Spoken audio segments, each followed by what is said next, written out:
The issue is not the election. The election is a battle in a war. It is not something unto itself. The result of this election in itself is a matter of indifference. It's a question of how the battle is won and lost, which is important. But there's another issue here. There's also an issue of World War III. And World War III is between the British Empire, better known as the Anglo-Dutch liberal banking financial system on the one side, and the principal nations of Eurasia, Russia, China, India, and other nations are the targets of intended warfare by the British Empire, which is already turning Europe into a mere colony of the British Empire through the program of the Lisbon Treaty.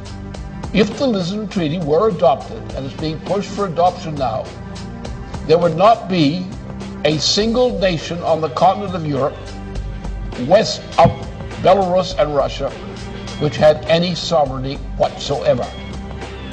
The British Empire would control the entirety of that region of Europe, from Portugal to the borders of Belarus and Russia, as a puppet of the Anglo-Dutch liberal financial interests.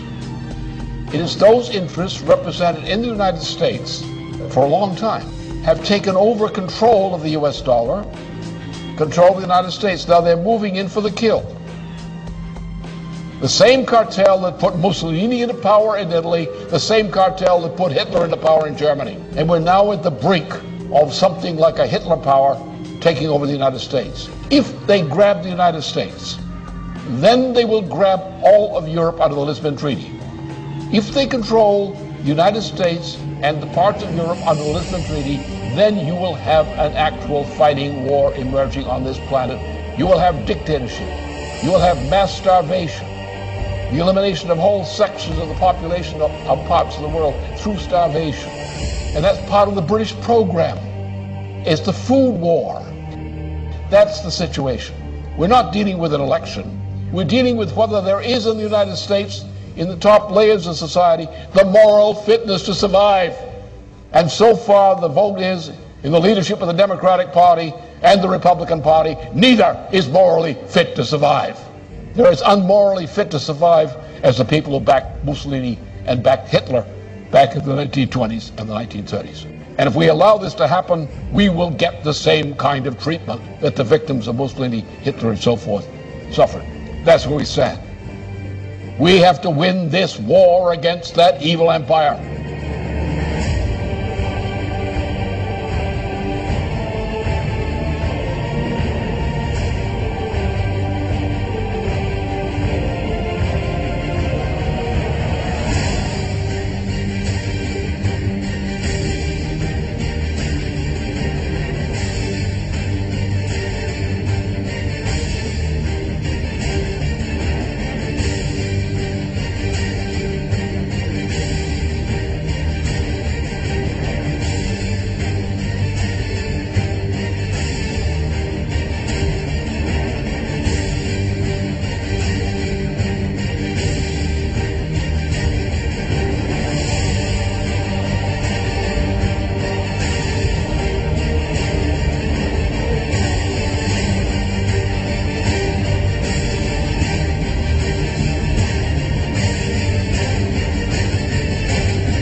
Now, for a number of months now, there has been a worldwide food crisis caused by many things, by the financial policies, various kind of management deals, by the WTO, which ought to be eliminated, by the promotion of biofuels, which is destroying food supplies. This biofuel program is a gigantic swindle for which there is no possible justification. None. The justification comes out of the World Wildlife Fund of Prince Philip.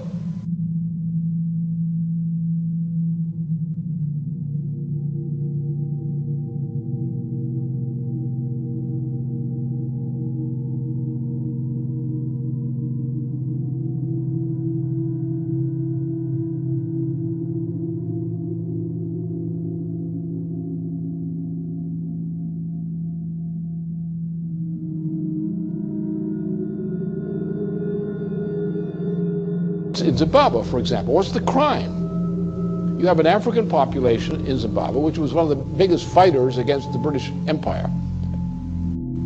They're not allowed to develop their own territory because London, by various mechanisms, prevents them from doing so. And London uses the farms it allows to prosper in former Rhodesia to feed the populations of Britain. So you have non-African farmers running farms, producing food in Zimbabwe for the edification and fattening of Brits.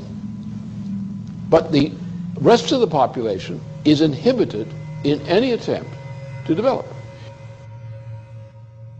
What they've done is they've taken industries, manufacturing industries in particular, agriculture in particular, and countries which were good agricultural producers or good manufacturing producers have been stripped of those industries.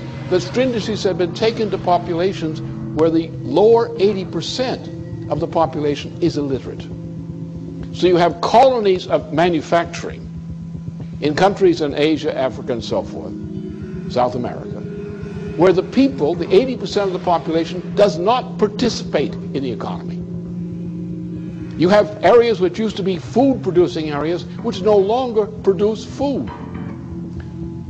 Because what you're having is a world dictatorship under the name of globalization, better called the new Tower of Babel, in which the cultures are being destroyed as the United States is being destroyed, as Germany is being destroyed, as Italy is being destroyed, as France is being destroyed, and the attempt to make war on China, India, and Russia.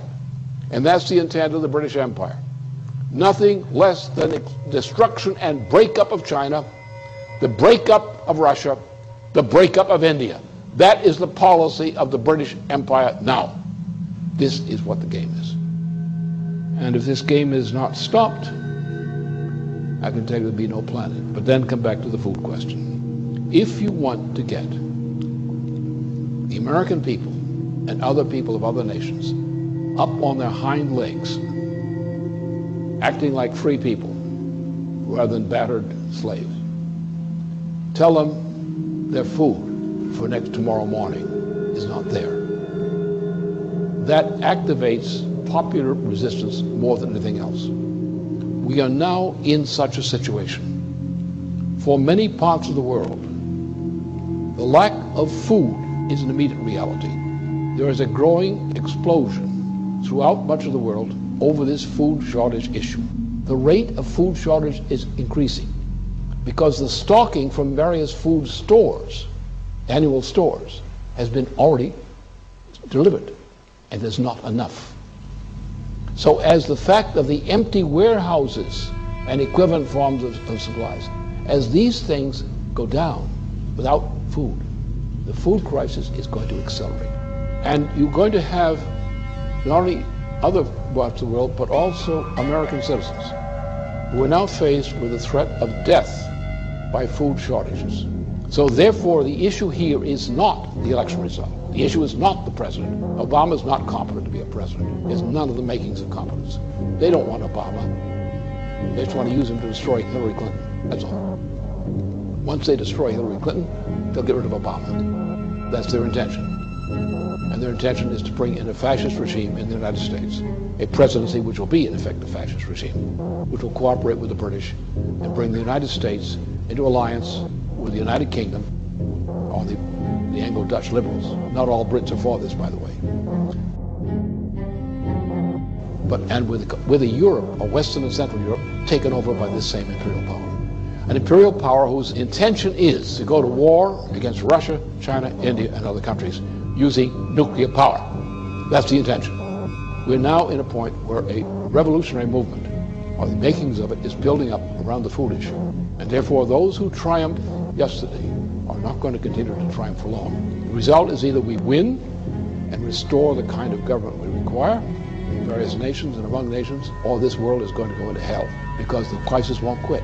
The people will die of hunger. They will die in increasing numbers. They will kill for food. The structure of society will be destroyed in the fight over food, which is not there.